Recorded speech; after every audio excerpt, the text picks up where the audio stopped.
რა ხდება დღეს სულიერებაში? ერთი ვითომ ქრისტეს მოადგილე გეუბნება რომ მარტო რწმენა გქონდეს მოქმედების გარეშე და იესო ქრისტემ პირდაპირ გითხრათ რომ ადამიანი ნაყოფით შეაფასეთო და ნაყოფი არის მოქმედების შედეგად გამოღებული შედეგი. ერთი გეუბნება არ იფიქრო, მეორე გეუბნება აღარ იმოქმედო. ყველას მიყავხართ ხრამში. ვერ არჩევს ადამიანი ნამდვილსა და ცრუ სულიერ მოღვაწეს, რადგან დაავიწყდა იესო ქრისტე, დაავიწყდა წმინდანები როგორები არიან. ვერ ადარებენ ერთმანეთს, პოპულარობით აფასებენ ადამიანს და არა იმით თუ რას ამბობს ის. და ბოლო ჟამის პერიოდია. გეუბნება, მარხვაც აღარ არის საჭირო. მარხვა არ არის საჭირო კი არა, ნაწლავებში გაქვს 2 მილიარდი ნეირონი, რომელიც პირდაპირ კავშირშია შენს განწყობებთან, მოქმედებებთან, ბიოქიმიასთან. მთელი შენი ნახევარი ნაწილი შენი კვებაა, რომ იცოდე. მარხვა ამიტომ არის საჭირო. კვება არის პირდაპირ კავშირში შენს სულიერ მდგომარეობასთან. ორღობის ეზოთერიკმა იცის, რას ნიშნავს კვება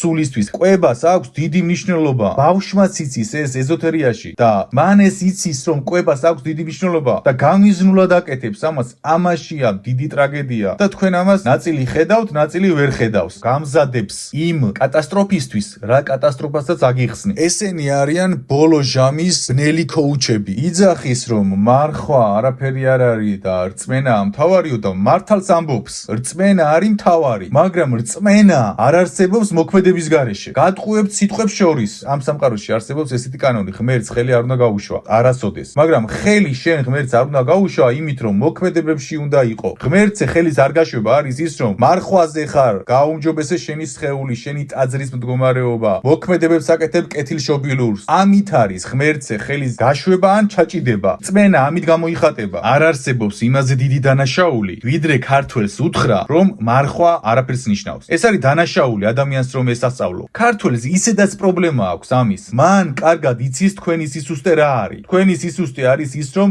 ლოცულობთ, აღსარებას აბარებთ და ერთი და იგივეს აკეთებ. რადგან პრობლემა გვაქვს იმის რომ მარტო რწმენა გვაქვს და მოქმედება არ გვაქვს. ამის ისედაც პრობლემა გვაქვს და ამ პრობლემას იყენებს იმისთვის რომ შენ ადვილად დაექვემდებარო მას და მიიღო. რადგან ეხა ვინმე თუ გეტყვის რომ არაფერი არ აკეთო, ისედაც თუ არაფრის კეთების სურვილი, მოტივაცია არ გაქვს, დაეთანხმები. მან ეს იცის და ბოროტულად იყენებს ამას თქვენს წინააღმდეგ. საერთოდ მამა გაბრიელზე რომ ილოცებით. რა თქვა მამა გაბრიელმა? პირდაპირ რა დაიბარა? რწმენა საქმე მხოლოდო. უფლისთვის რწმენა არის საქმეო. მოусმინეთ. რა გითხრათ მამა გაბრიელმა? მამა გაბრიელმა ესეთი ვითომ ქრისტეს მოადგილეების სრუ სულიერი მოღვაწეების გამო დატოვა ეს სიტყვა. შენი ქვეყნის უდიდესმა წმინდანმა გითხრა, უფლისთვის უპირატესი არის საქმეო და ამას არც წმინდანის თქმა უნდა და არც არაფერი. რა გირჩევნია შენმა შვილმა იბუტბუტოს თუ საქმე აკეთოს და ამით გამოხატოს თავისი ადამიანობა. რა თქმა უნდა ნებისმიერ მშობელს ურჩევნია მოქმედებაში იყოს. თუ ისეთი შვილი გინდა, რომელიც იძახის, მე ესეთი ვარ, მამა, ყველაფერს გეუბნება, მამა მიყვარხარ, ესეთი ვარ და არაფერს არ აკეთებს. არც მუშაობს, არც სამსახურში დადის, არაფერს არ აკეთებს. თქვენი აზრით ეს არის ნორმა? ამიტომაც მამა გაბრიელმა გარკვევით ერთ-ერთი თქვა, რწმენა არის საქმეო და თქვენ ამას რატომ ვერ იხსენებთ, იცით? იმიტომ რომ დაგავიწყდათ. ყველაფერი დაგავიწყდათ იესო ქრისტეც და მამა გაბრიელიც და მსგავსი წმინდანები. გახსოვთ მხოლოდ პოპულარული იდიოტები. ესენი თქვენ გერეკებიან ხრამში, სატანის ბოლო ჟამის უფრკულში. ამათმა თქვენ დაგინაწილეს. ერთნი რომლებსაც მიდრეკილება გაქვთ კამათებისკენ და თავიდან ამით დაიწყო ვითომ ქრისტეს მოადგილე რომ არის და დამცველი. თავიდან კამათები, ჩხუბები, რა სისუსტეც გაქვთ, რადგან ამაზე რეაგირებ. მეორემ ვითომ ღმერთი ვარ, წმინდანი ვარ და სული წმინდა მე მეკუთვნისო. არ ვიცოდი აქამდე თუ შეიძლებოდა ვინმეს ეკუთვნოდეს სული წმინდა. და ვითომ ბერია და ვითომ გაბრიელის მოსწავლე. ეს კონკრეტულ ადამიანებზე მუშაობს. მესამე საერთოდ ეუბნება რომ არაფერზე არ იფიქრო. ანუ დაგინაწილეს კატეგორიებად და ხრამში მიგერეკებიან. შავი მაგები არიან მეორე ხარისხოვანი საფრთხეები თქვენთვის. ყველაზე დიდი საფრთხე გელოდებათ თქვენ ამ ადამიანებიდან. ვითომ ქრისტეს დამცველი და მოადგილე რომ არის, ვითომ არაფერზე რომ არ უნდა იფიქრო, ვითომ მარხვა არ უნდა აკეთო, მარტო უნდა გწამდეს ღმერთის უნდა გწამდეს და თან უნდა გქონდეს მოქმედება. ამ ორის გარეშე არ არსებობს. თვით ღმერთია მოქმედება. იესო ქრისტე მოვიდა მოქმედებები აკეთა. წმინდანები მოქმედებებით ასაბუთებენ. იმით კი არ ასაბუთებენ რომ წამთ უბრალოდ მოქმედებებით ასაბუთებ შენ. რადგან მარტო მოქმედებაში შეგიძლია გაიგო შენი რწმენა როგორია. 2026 წლის შემდეგ გამოჩნდნენ ყველაზე დიდი დემონები. ყველაზე დიდი დემონები არიან ესეთ ადამიანებში. ვითომ ქრისტე რომ არის, ვითომ წმინდანი რომ არის და ხალხს ალოცინებს მის თავზე. ღმერთს არ ართმევს დიდებას ამით. ვითომ იესო ქრისტეს ქომაგი რომ არის დამცველი, ვითომ იესო ქრისტეს მოადგილე, ყმაწვილი, ყველაზე დიდი დემონები ამათში არიან. ამათგან უნდა ელოდოთ ყველაზე დიდ საფრთხეს. შავი მაგები ჩანან და იცი მაინც ვინ არის და ამას თქვენ ვერ ამჩნევთ ამ ადამიანებს. გონიათ სუფთა არიან. ყველაზე დიდი დემონები არიან ქრისტეს ამოფარებულნი. ეხლა შედარება გავაკეთოთ საქართველოს აი ამ დაძაბულობას შორის მარხვას არ აქვს მნიშვნელობა და მარტო რწმენას აქვს მნიშვნელობა მარტოზეა საუბარი, თორე რწმენას აქვს მნიშვნელობა რა თქმა უნდა. პარალელები გაავლეთ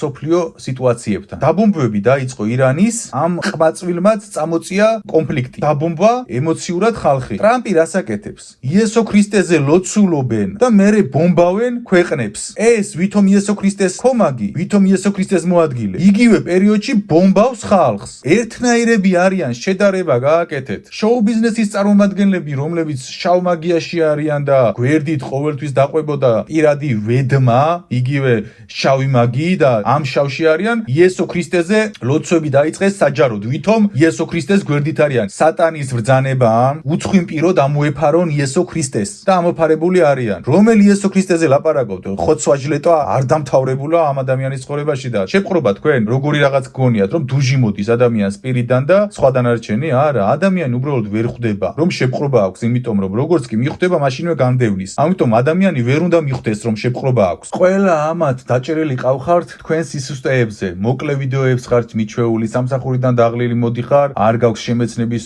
უნარი, მარტო შეგიძლია რაღაც ინტრიგებს უსმინო, კონფლიქტებს, კამათებს. შენს უსმენ ამ კამათებს, შეეჩვიე და ქრისტეს დამცველი გონია. სინამდვილეში ნეგატივებს უსმენ, ქრისტეს გინება გაქვს 1000-ჯერ მონასმენი, ვითომ ათეისტია, არა და შავი მაგები ერთვებიან მის ლაივში და თქვენ გასმენინებენ ქრისტეს გინებას. ვისთან მოისმენ ახლა ქრისტეს გინებას? მარტო მასთან შეგიძლია ლაივში მოისმინო ქრისტეს გინება. შემეცნების სიტყვებს კი არ ლაპარაკობენ, ლამაზ სიტყვებს ლაპარაკობენ, რადგან იციან რომ სამსახურიდან დაღლილი რომ მოდიხარ, შემეცნების თავი არ გაქვს, შეგაჩვიეს ამ ლამაზ სიტყვებს. არაფერი არ იცი გარდა კამათების ყურებისა და ვითომ რაღაცაში ერკვევი უკვე. და არა ინტერესებს შენ რას ისწავლი. შენი ხრამში გადაგდება უნდა, მეტი მას არაფერი არ უნდა. დაიმახსოვრეთ, არ არსებობს არანაირი ინტელექტის შეძენა კამათებში. და გგონია რომ შენ იმეცნებ და გგონია რომ შენ აყალიბებს შენს პიროვნებას და ის აყალიბებს შენს პიროვნებას რეალურად. რადგან მას უსმენ შენ უსმენ არა ღმერთის კაცს, არამედ ბნელის კაცს. რატომ? იმიტომ რომ ადამიანი, რომელიც რეგულარულად დაძაბვებშია, კამათებშია და ამ ყველა პროცესშია, ის არის ბნელის კაცი, ღმერთის კაცი. სხვანაირად აკეთებს ყველაფერს, მშვიდით და ძალით. და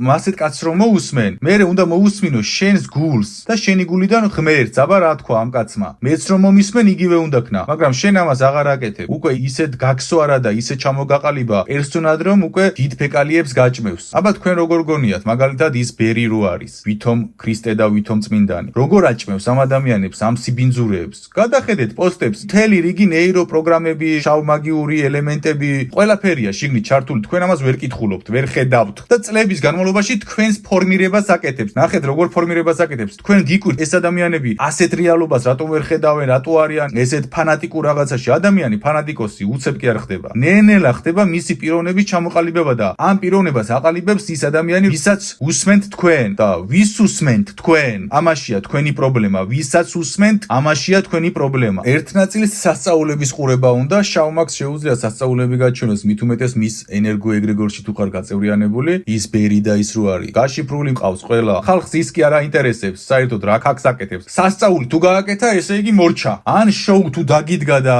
ვიღაც გააცამტვერა მუსლიმანი, ესე იგი მაგარი ყოფილა. სულიერ ადამიანებს ამით აფასებ. დაგიმახინჯეს ნამდვილი სულიერი ადამიანის აღქმის წერტილი. ამათ აქვს დაწყებული ჯვაროსნული ომი და გამზადებენ. ტრამპი რას აკეთებს? სოფლიო ომისთვის ამზადებს, სოფლიოს აჩვევს სიმახინჯეებს. ეს რას აკეთებს? ვითომ იესო ქრისტეს მოადგილე. ამდენი ხნის განმავლობაში გაჩვევდა მუსლიმის დამცირებას, სხვისი რელიგიის არ პატივცემას, ჩხუბს, კამათს. ამას გაჩვევდა. ეხლა გამზადებთ დიდი სიბნელისთვის გამზადებთ ის. ეხლა უკვე გეუბნება აღარაფერი აღარ აკეთო. მარტო რწმენა გქონდესო. და მე ამ რწმენით გაგაკეთებინებს ბევრ სიმახინჯეს. ტრამპი ფიზიკურად ბომბავს, ეს ემოციურად ბომბავს ადამიანებს. გადაჯიშებას უკეთებს. ეხლა ვიღაცამ შეიძლება თქვას რა კავშირი აქვს ტრამპს და ვითომ იესო ქრისტეს მოადგილე რომ არის, იესო ქრისტეს ვითომ დამცველს, ერთმანეთთან რა კავშირი აქვს?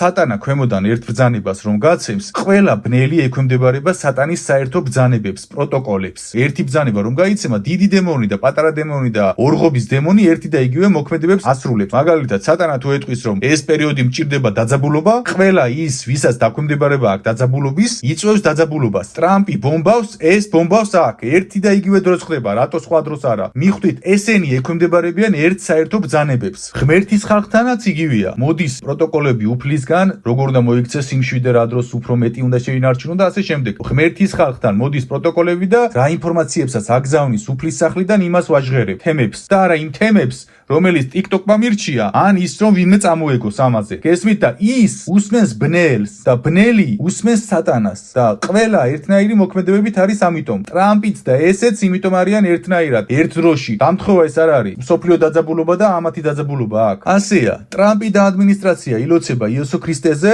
ვითომ მორწმუნეები არიან და ხოცვა-ჟლეტვაში არიან. ესეც ვითომ იესო ქრისტესთან არის, ვერ გააჩერა ხოცვა-ჟლეტვა, დაძაბულობა ვერ გააჩერა ვერაფრით. და ღმერთთან გონია თავი. ეს გიმზადებთ რელიგიურ ომს საქართველოში. როცა მაგის დრო დადგება. მადლობა გადაუხადოთ ამ დაძაბულობის ფონზე მუსლიმანებთან რომ არ წამოიწყოს ომი. მაგ ბიჭმა ერთი რომ რაღაც სისულელე წამოროშოს და გაამწაროს. ჯერ ისედაც ამდენი ხანი გამწარებული ყავს მუსლიმანები საქართველოში. მუსლიმანმა ერთი ტერაქტი რომ მოაწყოს, თავისუფლად შესაძლებელია. ამან ერთი რაღაც რომ იბოდიალოს და დაძაბულობა მოხდეს, ბოლოს აღმოჩნდება რომ თურმე ამის ლაპარაკის გამო მოხდა ეს. იმიტომ რომ ამდენი ხნის განმავლობაში ჩვენივე ქვეყანაში მუსლიმებს აღიზიანებდა წლების განმავლობაში. იმის ნაცვლად რომ დაემეგობრებია, რაც ქრისტემ ასწავლა. ჯერ ერთმანეთი დაგაჭმევინათ, ექსპერიმენტი ჩაატარა და მერე მუსლიმებს მიადგება. მით უმეტეს მუსლიმები დაძაბულები არიან. ეხლა კიდევ დაძაბულები იქნებიან უფრო და დენთის კასრს რომ ცეცხლი გაუკიდო, ზუსტად იგივეს გააკეთებს. რაღაცას ისეთ ჩააწვეთებს და ისეთ რაღაცეებს იტყვის, რომ გამწარდება რომელიმე მუსლიმანი. ყელში ამოუვა უკვე ამის მოქმედებები. ქართულს ამოუვიდა ყელში და მუსლიმს არ ამოუვა? ტერაქტს მოაწყობს მუსლიმანი. და ესე წამოიწყება ომი. ტრამპიც იგივეს აპირებს. ბომბავს ირანს და მისი მოკავშირეები და ირანის მოკავშირეები ცდილობენ ერთმანეთში ომში ჩაერთონ. სატანა აკეთებს ამას. იგივე პროტოკოლები აქვს ამათაც და იმათაც და ყველა ბნელს. ქაოსი შემოაქვს. ქაოსი. ვითომ ქრისტეს მოადგილე რომელიც არის, რამდენი ფრონტი აქვს გახსნილი დააკვირდით. მუსლიმანებთან ფრონტი აქვს გახსნილი. ათეისტებთან ფრონტი აქვს გახსნილი. ეხლა მართლმადიდებელთან გახსნა ფრონტი და არ გაჩერდება ეს, მადა ეხსნება, იზრდება ფრონტების რაოდენობა, ქაოსი და უმეცარ ხალხს გონია რომ მისთვის აქვს ეს ფრონტები გახსნილი. ეს ფრონტები მისთვის აქვს გახსნილი კი არა. ქაოსი შემოაქვს შენ ცხოვრებაში, მუსლიმები გამწარებული ყავს, აგიმხედრებს მუსლიმს შენს ქვეყანაში, მტრები გაგიჩინა, დაგსაქსად, დაგაქციათ და აქეთკენ მიყავხართ. ესენი არიან ბოლო ჟამის ბნელი ქოუჩები, რომლებიც იესო ქრისტეს არიან ამოფარებულები, როგორც ტრამპი და მსგავსი ადამიანები. ღმერთის კაცობა გადამტერება კი არ არის. ღმერთის კაცობა არის რომ შენ ძალა ყოფნის მუსლიმს ისე დაელაპარაკო, რომ შენი მართლის მადიდებლობა მისთვის გახდეს მისაბაძი და მთელი გულით უნდოდეს. შენ უნდა იყო მაგალითი ათეისტიც და ყველას მიმართაც. ტრები კი არ უნდა შემოკრიბო შენს ქვეყანას. არამედ ტრების სახით მოყვასი უნდა შემოკრიბო. მაგრამ ღმერთის კაცი აკეთებს ამას, შენ ამას ვერ გააკეთებ. შენ საპირისპიროს აკეთებ. ამ ქრისტეს მოადგილეს დემონი გვიკეთებს ამას და ესე ვთქვათ გვილაგებს. ეს ამას ვერ აცნობიერებს, ამას აქვს შეპყრობა პირდაპირ. ეს არის შეპყრობილი, ოღონ თავად ვერ ხვდება ამას. რას გვიმზადებს ის თქვენ რომ იცოდეთ? ამ ბიჭის ასუხისგება უნდა მოხდეს, მასეთი რაღაც რომ მოხდეს. ეს ბიჭი უნდა დაიჭირონ. მუსლიმებმა რაღაცეები რომ გააკეთონ და რამე მოხდეს ამ ბიჭის ენის ტლიკინის პარალელურად მუსლიმებთან. ეს ბიჭი უნდა დაიჭიროს პოლიციამ და გაასამართლოს. რატომ? იმიტომ რომ ქვეყანაში ისედაც არასტაბილური მდგომარეობა, ამდენი მუსლიმანი ყავს, ამდენი ის ყავს და მისი ერთი სიტყვა მოქმედებს, რადგან ბევრი უსმენს. მოატყუა ხალხი და უსმენს, ესეა რეალობა. და ვიღაც მუსლიმს, ისედაც მის ქვეყანაში ბომბავენ, მის ნათესავებს, მეგობრებს, გამწარებულია, გადაკეტილი აქვს და გამოდის ეს და წლების განმავლობაში ბოღმავდა მუსლიმებს საქართველოში. და მარტო მუსლიმებს კი არ ბოღმავდა, თქვენს დაბოღმვას აკეთებდა მუსლიმების მიმართ. ანუ ორივე მზად ხართ იმისთვის რომ ერთმანეთს დაეჯახოთ. ოღონდ ჯერ ამას ვერ აცნობიერებთ. ამ დაჯახებას წლების განმავლობაში აგროვებდით, ამ წყენებს, ბრაზებს, ამ ყველაფერს აგროვებდით წლების განმავლობაში. საქართველოში მცხოვრები მუსლიმები და ქართველები მზად არიან ერთმანეთს რომ დაცხონ. ამის ერთი ჩაწვეთებაა საკმარისი. გადაიკეტება იმ მუსლიმს და რაღაც კოშმარს გააკეთებს საქართველოში და ჩაგვითრევს. ან სოფლიო ომში, ან შიდა სამოქალაქო ომში რამდენი არიან, იცით? და მაგ დროს მე ეს უნდა გაასამართლოთ. ეს უნდა დაიჭიროთ მასეთი რაღაცისთვის. ამიტომ მე რა ინფორმაციაც მომდის, ამ ბიჭის, ამ ვითომ ქრისტეს მოადგილეს დემონი გვიმზადებს შიდა ომს და სისხლისღვრას. რადგან დემონი ყოველთვის მიდის სისხლისღვრამდე. სისხლისღვრა უცებ კი არ იბადება. სისხლისღვრა იბადება ესე პატარ-პატარა კამათები, ის მერე მოქმედებები არ აკეთო. ანუ გეუბნება რაც გინდა გააკეთე, არ ჩაგეთვლება, ღმერთი არ განგჩისო, თუ რწმენა გექნებაო და გამზადებს სისხლისღვრისთვის. და ეხლა ამას როგორ განახორციელებს? მუსლიმებთან კომუნიკაციის დიდი გამოცდილება აქვს ამ დემონს და ამ ბიჭსაც. და მან იცის მუსლიმები რაზე წამოეგებიან, რაზე არ წამოეგებიან და ისეთ რამეს ეთყვის, რომ ვიღაცა რაღაც კოშმარს გააკეთებს საქართველოში მუსლიმი. ამის ნათქვამის ფონზე. მან იცის მათი სუსტი წერტილები, მათთან ბევრი დრო აქვს გატარებული საუბრებში. ან ყველა ინსტრუმენტი აქვს იმისთვის, რომ სისხლისღვრა მოაწყოს. ისე რომ თუნდაც თქვენ ვერ მიხვდეთ. ამიტომ მუსლიმანებმა რაღაცები რომ გააკეთონ და მაგ ბიჭს რაღაცები ლაპარაკები ქონდა იმ თვეებში, იმ პერიოდში. პირველი დასაჭერი ვინც არის ზეგბიჭი. პირველი ეს უნდა დაიჭირო. და თუ რაღაც მსგავს გააკეთებს, მე ვიქნებ ის ადამიანი, რომელიც გაშიფრავს კანონზომიერებებს, იპოვნის და გადაგზავნის შესაბამის ორგანოებში. რადგან შენ არავინ არ შეგარჩენს ქართველის წვეთ სისხლს და წვეთ ნევრს. საკმარისად გიყურა მაღალმა იერარქიამ. შეიძლება ვინმე ვერ იპოვოს შენი ფარული კანონზომიერებები და რომ აბოლებ ხალხს და სისულელეებს ელაპარაკები და ხალხს არ ყოფნის პასუხი გაქცე სათანადო. შენ ამათთან რომ მალავ, ნუ გონია რომ ჩემთან დამალავ. ყველა შენს პროტოკოლს ავხსნი